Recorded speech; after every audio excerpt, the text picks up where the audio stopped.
It's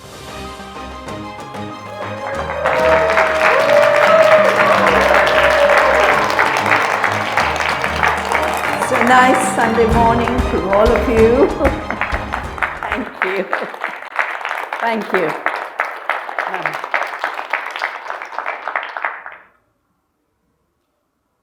I grew up in the Himalayan forests, and for me, it was natural to recognize that we are part of nature. And every time I read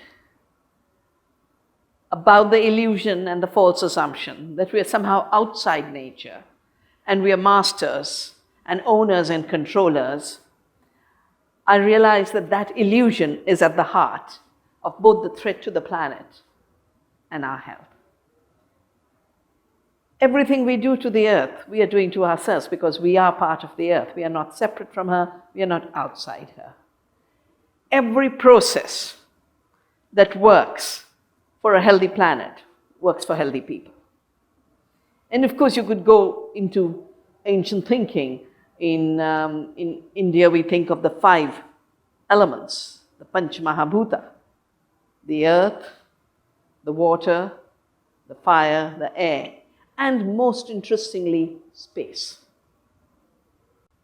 Because we forget that the configuration in space changes properties. That mad cow disease epidemic of the United Kingdom, eventually when they did the work on what was causing that spread of infection, it wasn't a virus and it wasn't a bacteria. It was a self-infective agent, and all it was a distorted protein. Its chemical constitution was exactly the same, but it was now distorted in its structure, in its space orientation. It was given the name prion, it was given a Nobel, the discovery was given a Nobel Prize. Space matters. Space matters to those poor animals who are in factory farms. Space matters in terms of how we are stealing the ecological space of other species which nourish us.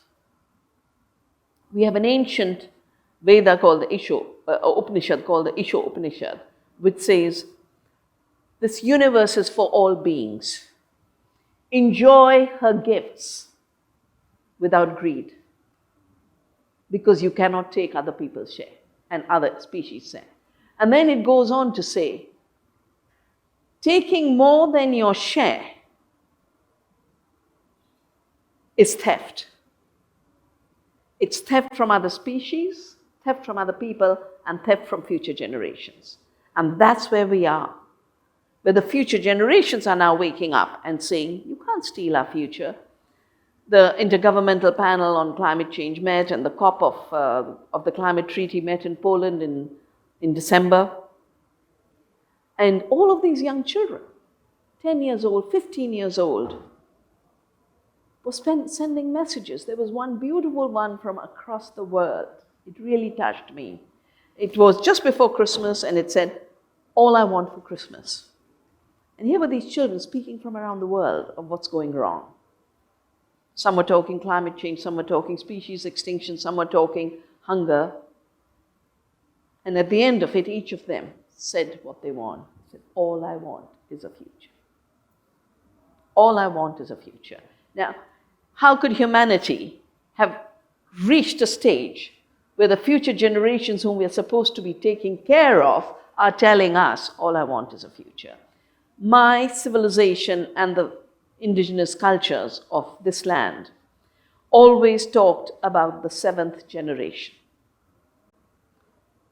That we must step so lightly on the earth that 7 generations to come benefit from our step. And if 7 generations to come are harmed, don't take that step. That in contemporary science is called the precautionary principle, enshrined in international law.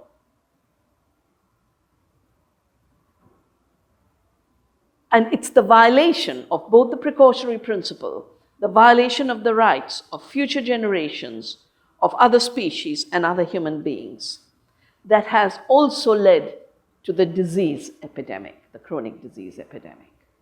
Now my work, my life's journey started out with this very beautiful movement. I was going off to Canada to do my PhD. And before leaving for Canada, I wanted to visit my favorite mountain spot and carry it with me. And I was going to do this trek, and the forest was gone and had been converted into an apple orchard. And the stream that came out from that oak forest was a trickle. I had to be able to swim in it, and now it was just till my ankles. And for the first time, I realized in the early 70s, we can harm nature. And I'm sitting at this tea shop, they're called chai dhabas, all along India's roads. Nice hot cup of chai. And I talked about how in such a short time, this stream had disappeared and the forest had gone. And this man says, oh, but now there's hope because Chipko has started. So I asked him more, and Chipko means to hug. The women of the high mountains had come out to say, you're not going to cut these trees. We're going to hug them, you'll have to kill us before you kill the trees, because these trees and forests are our mothers. From there comes soil and water and pure air. Eventually, when there were floods, the government woke up to say, yeah. Forests and rivers have something to do with each other. They are not just timber mines. And now with climate change, they're waking up to the fact that we learned as little children that when we exhale carbon dioxide, it's the trees and the forests and the plants that convert it to oxygen and give us back our life-giving air. Interesting thing is, the tweet is an interesting phenomenon for you particularly because you've been governed by it. If you don't know what the tweet is, it's the silly little limited letters that you can put. So my colleagues insisted that I start tweeting. Now initially, I would put my best idea of the day, and they said it's not for philosophy. It's for comments. And I've been censored a lot, and my tweets have been stuck. My websites come down, my emails come down, but that's part of life. I'm waiting for the day F5G never happens. And I have a very minimal relationship with all of this new, I call it digital slavery. Because if it's stealing my time and my mind, of course it's slavery. And we have witnessed in India how it was used to steal the money of the biggest economy of the world, an economy measured not in terms of the money that gets transacted, but the real wealth of people. It was literally stolen 2 years ago to force digitalization. To force digitalization. It was called demonetization. It's the big debate in Indian politics even now.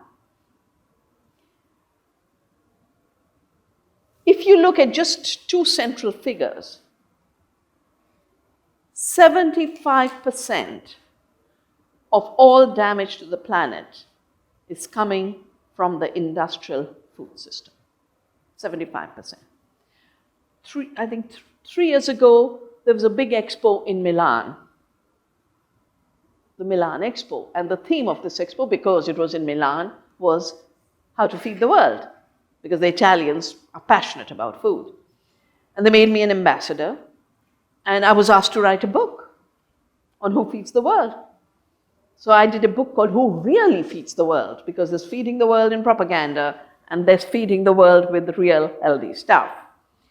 And when I was putting together both our research in India, through the Research Foundation for Science, Technology and Ecology, and the United Nations research, whether it be of the FAO or the United Nations Environment Programme or the United Nations Development Programme, all of it was pointing to the 75% destruction of the planet.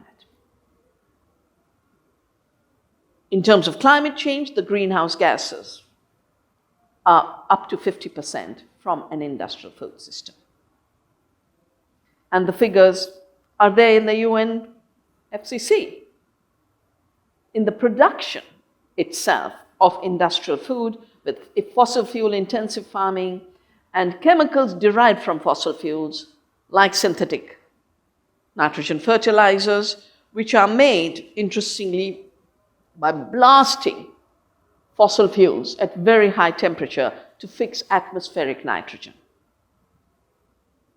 And for 1 kilogram of synthetic fertilizer, you use 2 liters of diesel. But it isn't just that you're using fossil fuels and that's contributing to climate change. Synthetic fertilizers emit a gas, nitrous oxide, which is 300 times more damaging to the climate system than carbon dioxide. And it's been missing in the climate debate.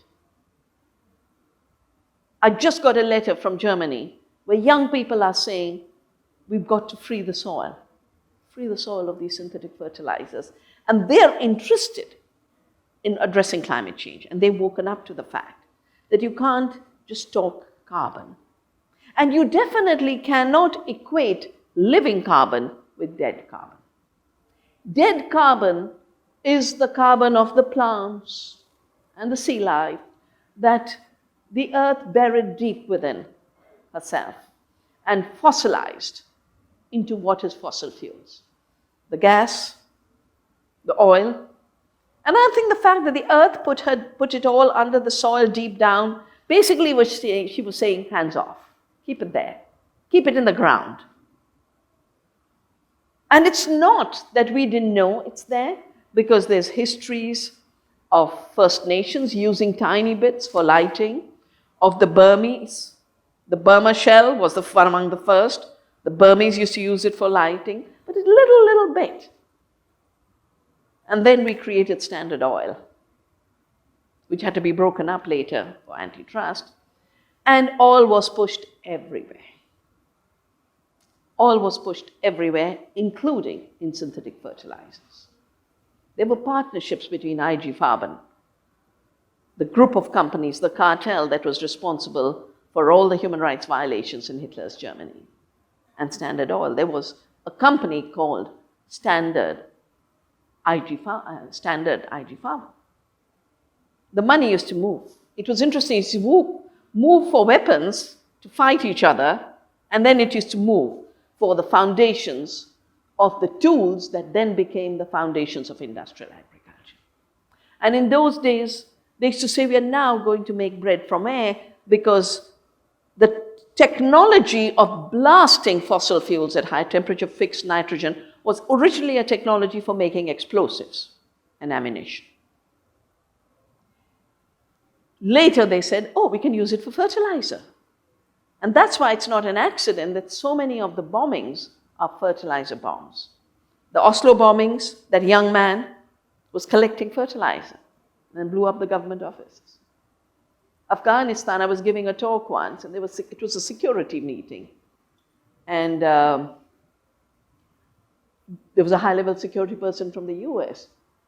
For the first time, I realized that we've created the problem for ourselves in Afghanistan, because when we were trying to get the Afghans off the Soviets, we started to give huge amounts of urea as gifts. So every hut has sacks of fertilizer. And now they're making fertilizer bombs. That's where the material is coming from. So the idea was, we won't need soil. We'll make bread from air. That was the kind of arrogance. But not only is it messing up the climate, the water in which the nitrogen fertilizer mixes is killing all life in water. And if you look in all the oceans, as the fertilizer runoff moves, there are dead zones being created, and they're growing by the day, where no life can exist in the oceans. They're literally called dead zones by the United Nations. So 11 to 15% of greenhouse gases come from industrial production, fossil fuel use, nitrogen fertilizer use, and the nitrogen planetary boundary is the most severely ruptured boundary so far.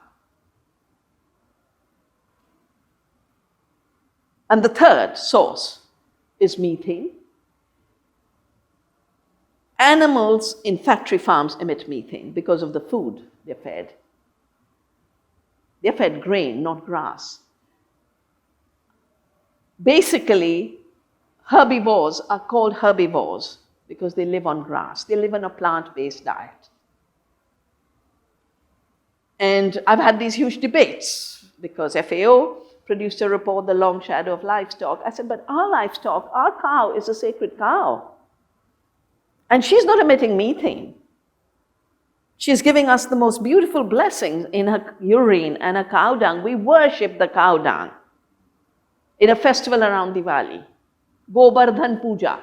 Gobar is cow dung. Gobar Dhan is the wealth in the cow dung. Puja is a prayer. And they asked me, how do you know that they don't emit methane? I said, simple, methane stinks. I grew up in my mother's cow. My research foundation is in my mother's former cow shed. And the cows never stank. There was no methane. We didn't have food waste of the scales we have developed. 2%, 2 to 4% of the greenhouse gases, most of it methane, come from food waste. You just go past a waste garbage dump. 50% of the food we grow is wasted in the industrial system.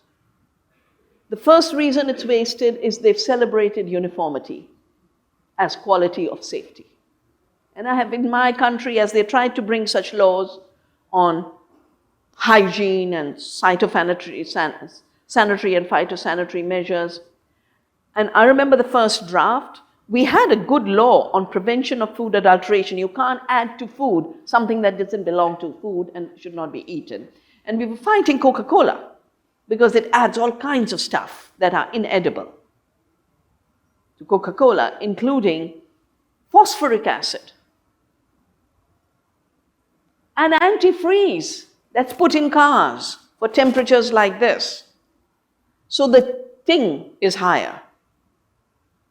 And we found out what it has, and I'd helped women. The reason I was even working on this issue was women in South India had called me, I think it was 2020?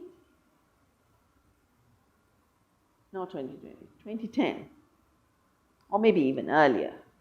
Time passes so fast. But they called me for Earth Day. I said, why is a village celebrating Earth Day fighting Coca-Cola? So I went out of inquisitiveness and learned then that for each bottle of Coke, there's 10 bottles of water destroyed. And the water of this very water-rich area had been mined. 1.5 million liters of water per day. And when I was leaving that evening, I asked my Lama who'd led the struggle, she's no more. I said, what do you want me to tell the people in Delhi? In those days, I could call a press conference and the press would come. These days, the press is owned by big money. It doesn't cover independent reports of any kind. So I asked her, what do you want me to say when I get back to Delhi? She said, tell them when they drink Coca-Cola, they drink the blood of my people. I've never, ever been able to even look at a Kinley bottle. I mean, that brownish liquid to me was disgusting from the beginning. And we've just lost a former industries minister, George Fernandez, a dear, dear friend, who founded with me the movement for India's freedom in the period of globalization. He just passed away. But in 1977, he had thrown Coca-Cola out for financial corruption. But they came back through globalization. And then the women of Plachimada threw them out.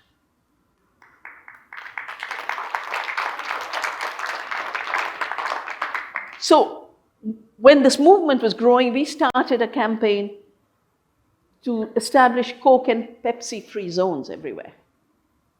4,000 schools joined. We got young people to talk to their grandmothers. What did we drink in summer? We brought back all the indigenous fruit drinks that were part of our culture.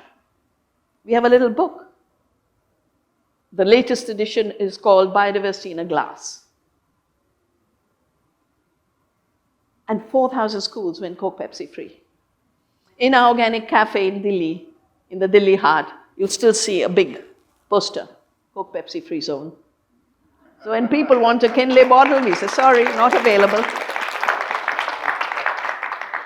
And of course, there's this constant attempt to make it look like it's primitive to drink your grandmother's drinks. And I think only grandmother's food should be the future. There should be no other food around. But now, even the airlines are copying. And they're selling these fruit drinks. The panna, this beautiful raw mango drink that is brilliant for avoiding heat stroke. And of course, my favorite, the fresh lime, nimbu pani. We used to serve it all the time. Disappeared. Now in some airlines they're serving nimbu pani, except that their Coca-Cola is trying to make a fake drink, fresh lime. We're going to see a lot of fake fresh, a lot of fake fresh. I've just written a piece. If you go to the Seed Freedom website, you will find a piece I've written on how this new report is on eating right, is sustaining the non-sustainable model. And it turns out that there's a whole new coalition. They call themselves Fresh. It's a coalition between this totally new forum called Eat Forum in Stockholm and all the players who have destroyed the planet and destroyed our food and our health. BASF, Bayer, who now owns Monsanto. Monsanto's name doesn't show up in these places because Bayer is Monsanto. Cargill, the ones who's messed up the world's diets by dumping bad food with a $400 billion subsidy. That's the global agriculture subsidy that goes to Cargill. Danone, DuPont. I'm reading out the familiar names. Google, they're in your plate now. Kellogg's, Nestle, Olam, PepsiCo. They're trying to make the former PepsiCo chief, the World Bank chief now. Yeah. I mean, that's the latest we heard, that Ivanka's favorite candidate is Indra Nooyi, who was head of PepsiCo. Syngenta, Solvay, and Yara, the world's biggest synthetic chemical fertilizer company. They're going to bring you fresh. So that's why defending truth and real food is now a survival imperative. It's not a luxury of a few rich people. It's necessary for us all. But let me come back to the figures that add up to the 50% of climate change driven by industrial food systems. So we normally miss out a figure that I added when I wrote my book, Soil Not Oil, which is precisely on the subject. Land use change and deforestation is 15 to 18% of greenhouse gas emissions. Now, why is land being lost to forests? In the Indonesian rainforest, it's palm oil expansion, and palm oil is in everything now. And in the Amazon, it is GM soya expansion. That's why it's no longer enough to just say plant-based. Plant-based soya, sprayed with glyphosate, Roundup Ready GMO soya that chopped down the Amazon, destroyed the lungs of the planet, doesn't do you good, and it doesn't do the planet good. The two are inseparable. And then in processing and transport and packaging and retail, it's 20%. India had no garbage 20 years ago. In villages, we served in leaves. The city, you went with a cloth bag. The women packed in recycled paper. They made it all illegal. Packaging was made a requirement. And I support women's group that do artisanal processing. And every few weeks we have the inspectors arrive and fining us because the women wrote by hand the word rupees. Because they don't have computers in the village. They don't have printers in the village. But they make the most delicious namkeen.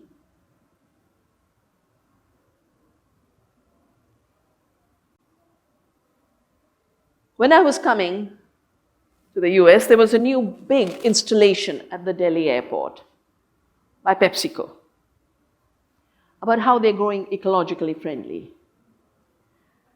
And one of the installation was the chips packet.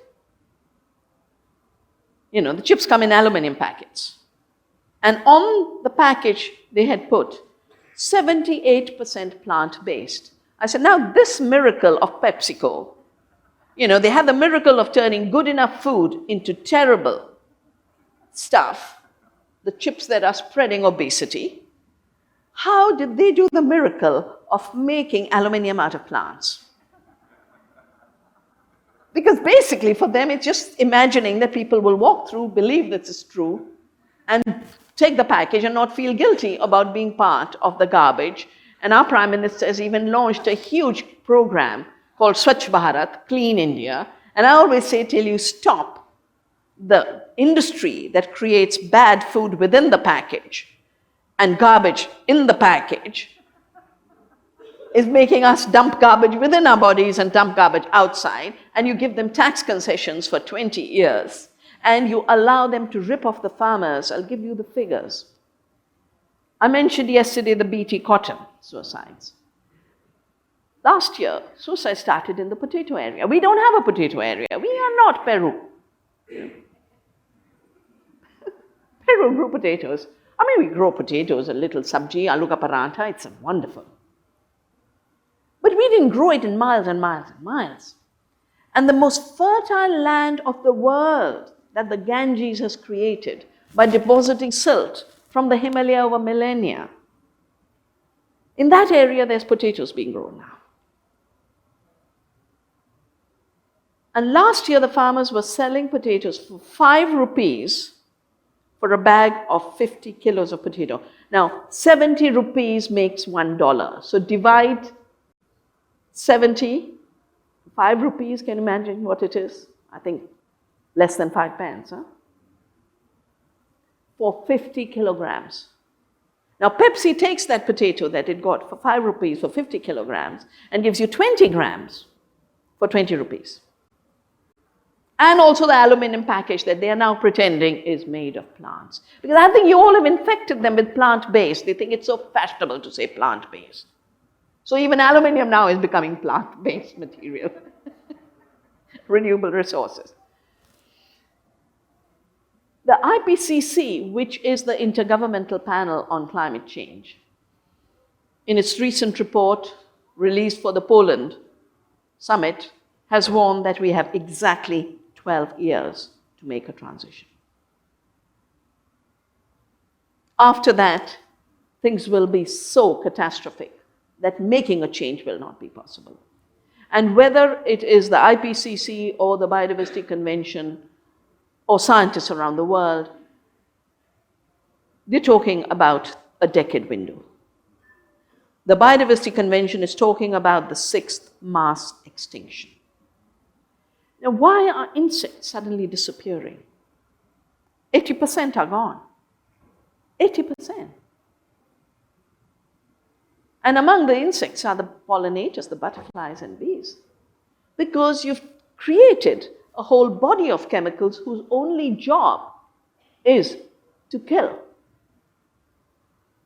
The war on bugs is in the design of industrial agriculture. Therefore, why are we surprised when bugs disappear? And we've made it look like every insect, including the wonderful pollinators that give us 1/3 of the food we eat, are bugs. You should be scared of. Get rid of them, kill them, exterminate. This logic of extermination that came from Hitler's concentration camps is every day in our farms and every day in our plates. Until we learn to turn that around and make the logic of the celebration of life, we will not be able to begin to start to heal the planet and our own bodies. Now, 75% of the bees are gone in chemically intensively farmed regions, and 90% of the monarch butterfly, because the monarch feeds on the plants that are killed by Roundup. So, of course, Monsanto gives a little money for a little patch to keep those plants alive, to keep the bees alive, whereas extermination carries on. On the Navdanya farm, where we save seeds and we protect biodiversity, we did not really start out thinking of ourselves as conservers of pollinators. But they came. We grew so much diversity, so many flowers, the food was abundant. We have 6 times more pollinators on the farm in Doon Valley than in the forest next door. And our research has shown that every 3rd spoonful we eat is not produced by us, it's produced by the pollinators. Because we shut off the pollination and the beans were 1/3 less. The production was 1/3 less. And of course, there is this terrible technological hubris that it doesn't matter. We'll always be able to solve every problem we've created with another technology. So if the technology of pesticides destroyed our pollinators, what are they looking for? Robot bees. Now we have 20,000 species of pollinators and of bees alone. And just for a coffee crop, 22 trillion pollinator visits are made to a flower. 22 trillion. All they've got with this machine is the ability that it can lift itself. And they're really thinking that gives them the right. This clumsy machine gives them the right to exterminate the pollinators that feed us.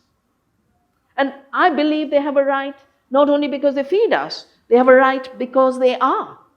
All beings have a right to be on this planet.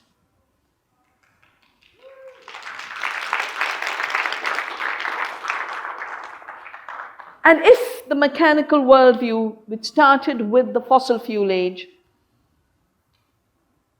gets layered on the colonial worldview that declares that they are superior races and their job of civilizing is extermination, which is what they did to this land, 99% people gone. That's civilizing the barbarian through extermination. In a way, that crudeness of thought is coming back with the superior race idea all over. It's infecting every society. It's just that we are such a diverse planet that who will be the superior race where is a bit diverse. But superiority is uniform around the world.